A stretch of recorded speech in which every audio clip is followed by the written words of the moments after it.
हरिशंकर जैन जी, हरिशंकर जैन जी, अब कल अदालत में सर्वे कमिश्नर बदलने पर भी सुनवाई होगी और जो भी शुक्रवार और शनिवार को हुआ वो अदालत में बात रखी जाएगी। आप आगे क्या आशा करते हैं?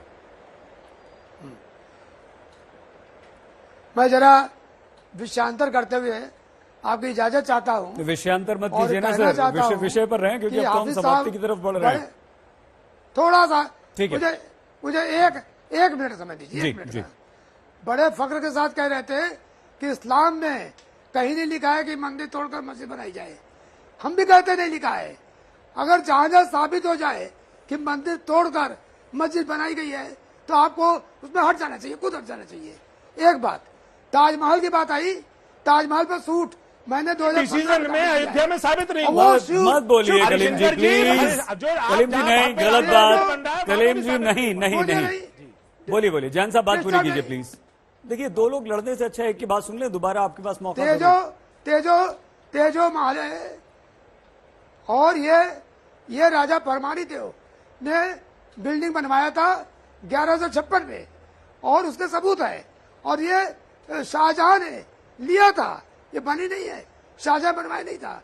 ये 7वां आश्चर्य हिंदुओं का बनवाया हुआ है, मुसलमानों का बनवाया हुआ नहीं है। और इस पर प्लीज बोलने दीजिए। अब मैं अपने विषय पर आता हूँ। ठीक है ठीक है ठीक है, तो एक सेकंड। अब मैं अपने राकेश त्रिपाठी जी, जैन साहब बोल रहे हैं कि ये शाहजहां ने नहीं बनवाया ताजमहल, ये तो हमारे हिंदू लोगों ने बनवाया है। आपका इस पर क्या टेक?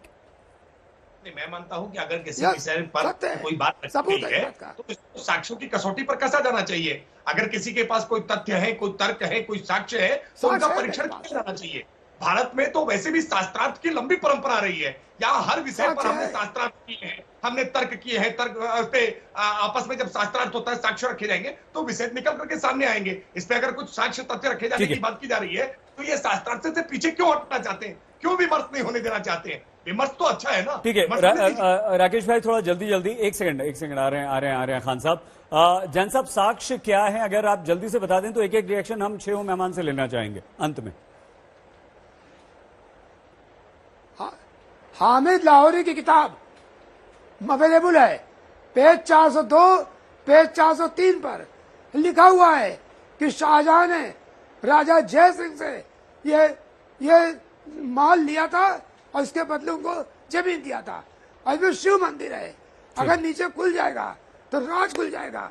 शिव मंदिर है और इस पर 2015 में मैंने दावा दायर कर रखा है।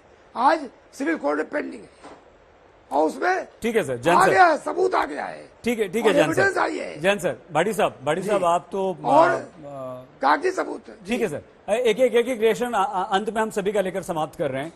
भाटी साहब, आपसे, आप तो टीचर भी रहे हैं, प्रोफेसर भी रहे हैं सर, आपको लगता है कि कुछ ऐसे साक्ष्य जिन पर विचार करना चाहिए और अगर कहीं भी शंका है तो अदालत में जाने दीजिए, आप क्यों विरोध करते हैं? देखिए, ये दोनों विवाद बेवजह के विवाद हैं। अदालत में तो कोई भी जाएगा, अदालत उसे सुनने के लिए स्वीकार कर ही लेती है। अदालत को उस चीज़ से कुछ लेना देना नहीं है कि इससे क्या भावनाएं भड़केंगी या अराजकता होगी या राजनीति किसकी सदैगी। अदालत तो केवल ये देखेंगे कोर्ट में जा रहे हैं, आप ले आए, लेकिन लोग जा क्यों रहे और इन्हें उकसा कौन रहा है, इन्हें संरक्षण कौन दे रहा है। भारतीय जनता पार्टी के लोग क्यों इन सबके समर्थन में कूद जाते हैं एकदम, जो भी विवाद पैदा कर रहे हैं। अब महानुभाव जो ताजमहल पर विवाद पैदा कर रहे हैं कि वो शाहजहां ने बनवाया नहीं था। पूरी दुनिया में तो ये पढ़ाया जाता है और ये लिखा हुआ है, इतिहास में दर्ज है कि शाहजहां ने ताजमहल अपनी बेगम की याद में बनवाया था। अब ये नए नए बेहुदे तर्क लेके आएंगे और इनके ऊपर देश का कितना नुकसान होगा ये सोचते ही नहीं है। इनकी जो इनका भावनाएं हैं वो संतुष्ट होनी चाहिए। बस लोगों को लड़ाने में इन्हें आनंद आता है, ये आनंद लेते हैं उसका।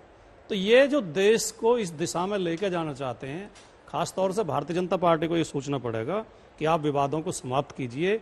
ये विवाद इस देश को विनाश की तरफ ले जाएंगे और इसके लिए आप पूरी तरह जिम्मेदार हैं। हमेशा जो भी सरकारें रही हैं, चाहे किसी पक्ष की किसी पार्टी की रही हो, सरकारों का प्रयास होता है कि झगड़े झंझट ना हो, विवाद ना हो। लेकिन यहाँ ये पहली सरकार है जिसे आनंद आता है विवादों में, जो विवादों को बढ़ावा देती है, जो लोगों को उकसाती है, उन्हें संरक्षण देती है और जो विवाद पैदा करते हैं उन्हें सुरक्षा प्रदान करती है। उन्हें वाई श्रेणी, जेड श्रेणी की सुरक्षा देती है। जो जिन लोगों ने दिल्ली में दंगे कराए उन सबको महिमा मंडित किया गया, उन सबको इनाम दिए गए। उन सबको सुरक्षाएं दी गई, और जो लोग देश के हित में बात करते हैं उन्हें जेल में डाल देते हैं, देशद्रोह का कानून लगा के, जो देश हित में बोलते हैं। अगर आपको इतिहास की इतनी ही चिंता है तो इतिहास में दलित समुदाय के साथ कितने अन्याय हुए हैं उनके खिलाफ कभी आवाज उठाई है आपने? राकेश त्रिपाठी जी की पार्टी ने या आरएसएस ने कभी आवाज उठाई है? कहीं आज भी ये हो रहा है कि दलित को घोड़ी पर नहीं चढ़ने दिया जा रहा, दलित को मूछ रखने पर उसकी हत्या कर दी जाती है, दलित को यज्ञ में नहीं बैठने दिया जा रहा। सबका साथ, सबका विकास और सबका विश्वास, आपको लगता है कि कहीं ना कहीं एक समुदाय का विश्वास जो है वो आप पर से कम हो रहा है इन सब कारणों से?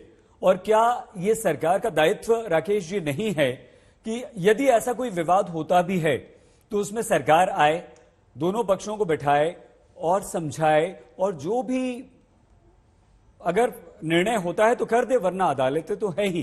क्या सरकार कर रही है ऐसे विवादित मुद्दों को सुलझाने के लिए अपनी तरफ से, ताकि विवाद पैदा ना हो और खाई दो समुदायों में, दो पक्षों में गहरी ना हो? राकेश जी।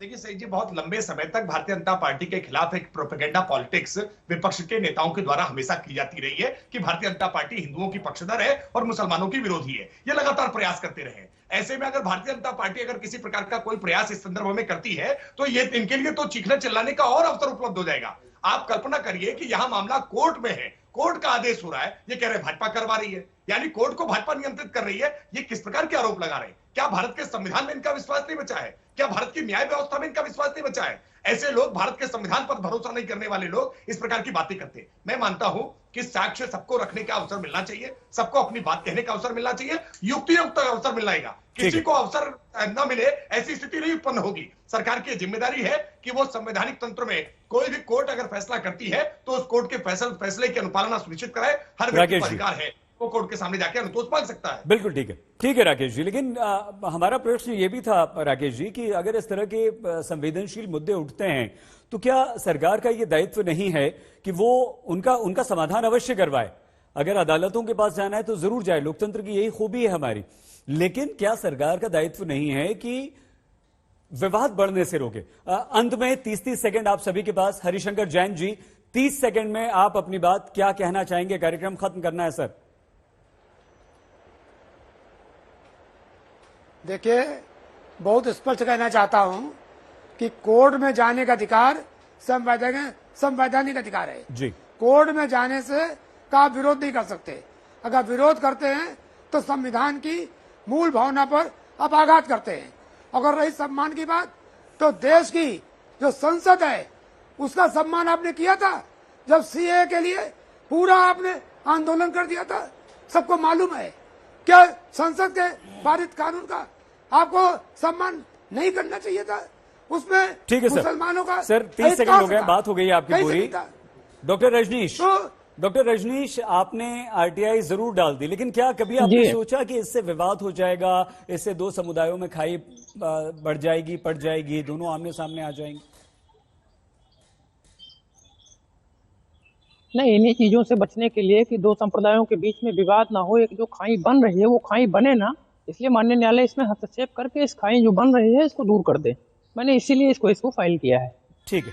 कलीम जी, आपको लगता है कि ठीक है, अदालत है, सर्वोच्च न्यायालय भी हमारे यहाँ है, बहुत सारी अदालतें हैं, और आप भी विश्वास करते हैं। आपके नेता तो खुद बैरिस्टर हैं और हमेशा कहते हैं कि मैं जो भी करता हूं, जो भी कहता हूं, संविधान के दायरे में कहता हूं। लेकिन विरोध आपका सहूलियत के हिसाब से हो जाता है। आपको नहीं लगता कि जाने दीजिए, अदालत में मामला खत्म हो जाएगा? देखिए, हम कहें बात दलीलों से तो रद्द होती है, उसके होठों की खामोशी भी सनद होती है। कुछ न कहने से भी छिन जाता है एजाज सुखन, जुल्म सहने से भी जालिम की मदद होती है।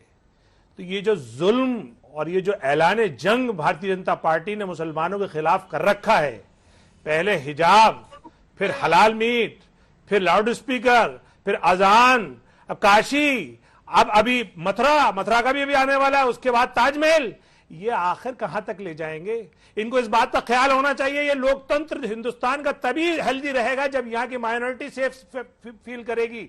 यहाँ की माइनॉरिटी को ये धमकाना और डराना चाहते हैं, मैं आपके चैनल के थ्रू इनसे कहना चाहता बहुत हूं कि बढ़िया। यहाँ की माइनॉरिटी बहुत बढ़िया, देश के बहुत संविधान पे बढ़िया। भी यकीन रखती है। जब ये सीएए के कानून के खिलाफ सलमान जब भारत में हिंदुस्तान की है। पब्लिक सड़कों पे थी, ठीक है सर, तब 30 भी सेकंड हो देश गए का आपके। गृहमंत्री खान कहता साहब, हमसे खान ये साहब, 30 कानून सेकंड आपके हम पास, लागू और उसके करके बाद रहेंगे, भाटी तो साहब की ये रिएक्शन। 91 ठीक है कलीम एक्ट साहब, क्यों नहीं प्लीज। लागू करते वहां पे? ठीक है सर। ये 91 एक्ट पे क्यों ठीक है। देश का गृहमंत्री बयान नहीं देता? क्यों बस, बस। प्रधानमंत्री चुप्पी साधे हुए हैं? कलीम साहब, आगे देश के आएंगे आपके पास। प्रधानमंत्री चलिए, और बात कीजिए अपनी गृहमंत्री पूरी। को खान ये साहब। कहना चाहिए कि खान साहब, आपकी बात संसद का पूरी नहीं हो 91 पाएगी। एक्ट देखिए, है, देखिए और सही साहब ये बात यह है कि जो कि ज्ञानवापी हिंदुस्तान मस्जिद के है, इसमें अंदर कोई विवाद नहीं। भारतीय जनता पार्टी को पिछली बार 5 साल की सरकार मिली और अगले 5 साल के लिए सरकार मिली।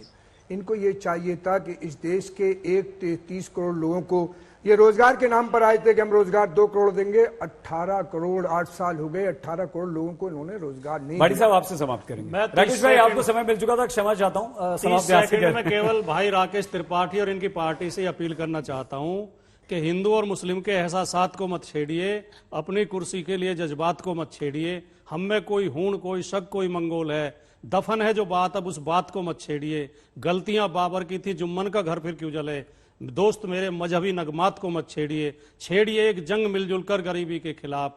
दोस्त मेरे मजहबी नगमात को मत छेड़िए।